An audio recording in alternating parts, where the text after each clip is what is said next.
नमस्कार, rise news में आपका स्वागत है। तो पेश है आज की अहम खबरें। हरियाणा की बड़ौदा सीट पर हो रहे उपचुनाव पर पूरे देश की निगाह है। बड़ौदा सीट के उपचुनाव में जहां भाजपा जजपा गठबंधन के प्रत्याशी के रूप में ओलंपिक खिलाड़ी योगेश्वर दत्त चुनाव मैदान में हैं, तो वहीं कांग्रेस ने इंदुराज नरवाल को चुनाव मैदान में उतारा है। जोगेंद्र मलिक इनेलो प्रत्याशी के रूप में अपनी किस्मत आजमा रहे हैं। कांग्रेस हो या फिर इनेलो, दोनों ही पार्टियां अपना मुकाबला भाजपा प्रत्याशी योगेश्वर दत्त से बता रहे हैं। हालांकि भाजपा प्रत्याशी योगेश्वर का कहना है कि उनका किसी से मुकाबला नहीं है। कांग्रेस और इनेलो दूसरे और तीसरे नंबर के लिए चुनाव लड़ रहे हैं। हर जाति का समाज की जाती है, इंसानियत की हिंदुस्तान मिल जाती है।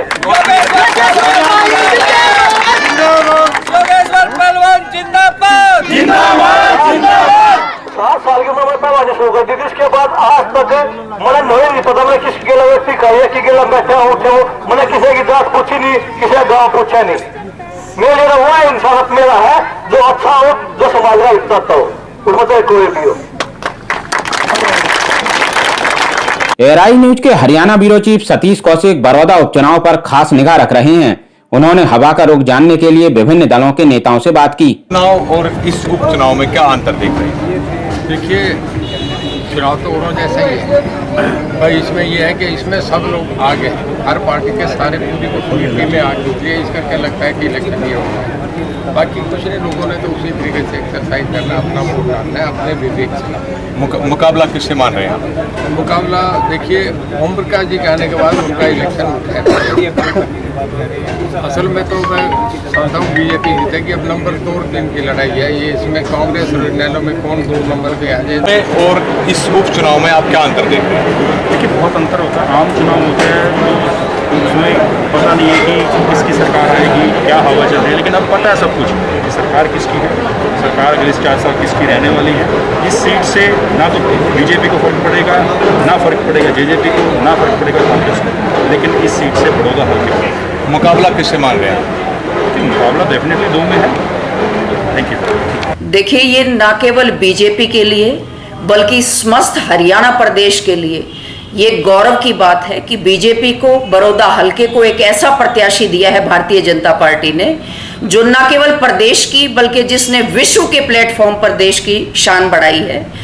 उसने अपनी तरफ से देश के सम्मान में, प्रदेश के सम्मान में कोई कसर नहीं छोड़ी। और अब की बार बारी है बड़ौदा हल्के वालों की कि वो अपने कैंडिडेट को कितना सम्मान देते हैं, और इस सम्मान के साथ उन्हें जैकपॉट के रूप में अपनी तरक्की के, विकास के रास्ते उनके खुलेंगे।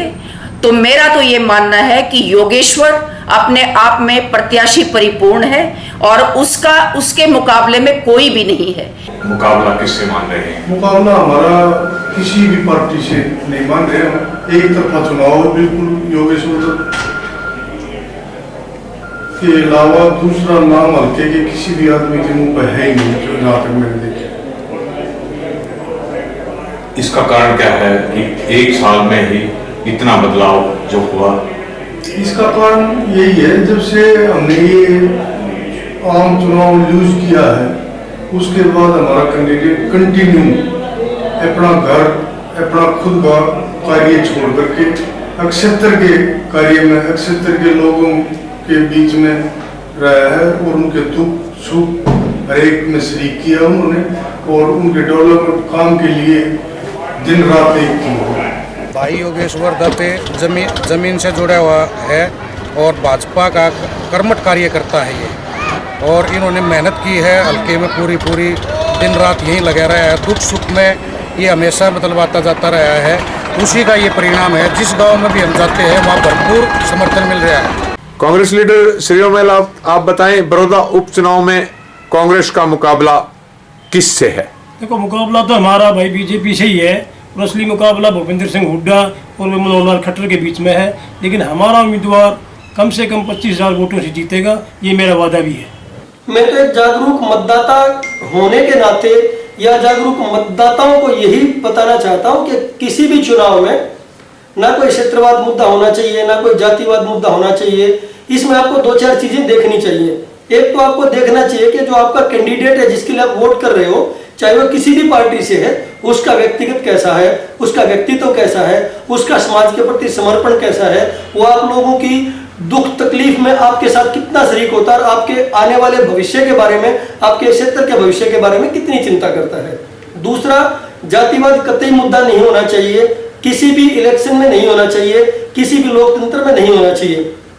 मुद्दा सिर्फ चुनाव के टाइम अगर कोई हो तो वो विकास होना चाहिए। उस चुनाव में मतदाताओं को ये देखना चाहिए कि हमारी भलाई किस पार्टी के साथ है, कौन सी पार्टी विकास में अग्रसर हो सकती है, कौन सी पार्टी हमारे को भ्रमित कर रही है। अगर मतदाता इन चीजों का ध्यान रखेंगे, जातिवाद से ऊपर उठकर, क्षेत्रवाद से ऊपर उठकर, भाई भतीजावाद से ऊपर उठकर अगर मतदान करेंगे और विकास के नाम पर अगर मतदान करेंगे तो मेरे ख्याल में आने वाले नतीजे बेहतर होने की उम्मीद है। बड़ौदा उपचुनाव का नतीजा क्या होगा ये तो 10 नवंबर को ही पता चलेगा, लेकिन फिलहाल तो हर पार्टी अपना मुकाबला भाजपा जजपा प्रत्याशी योगेश्वर दत्त से बता रही है। इसी से अंदाजा लगाया जा सकता है कि योगेश्वर कितनी मजबूती से चुनाव लड़ रहे हैं।